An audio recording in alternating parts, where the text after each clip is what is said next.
Bidding at a foreclosure auction can be an exciting opportunity to purchase property at potentially lower prices.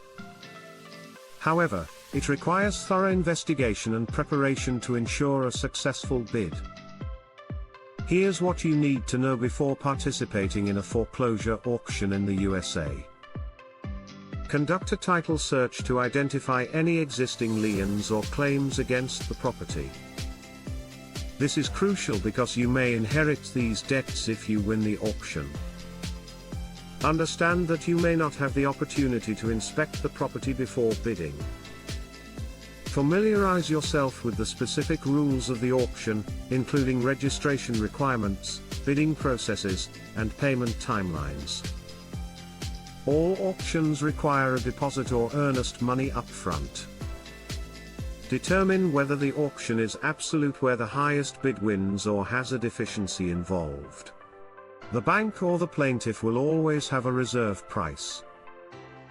Ensure you have the necessary funds available for the bid and any additional costs, such as auctioneer fees, which can be around 5% of the final sale price.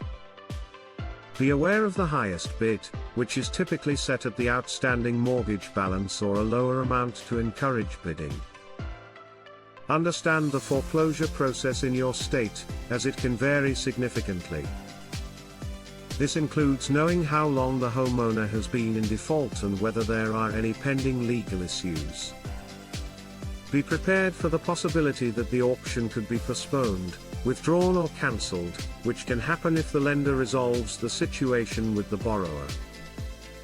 Research the local real estate market to gauge the property's fair market value.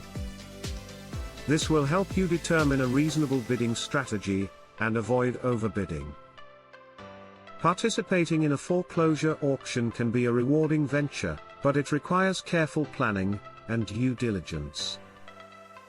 Always remember that the auction environment will be competitive, so being well prepared is key to navigating this process effectively. In this video I explained the general guidelines to foreclosure auctions. The details will follow.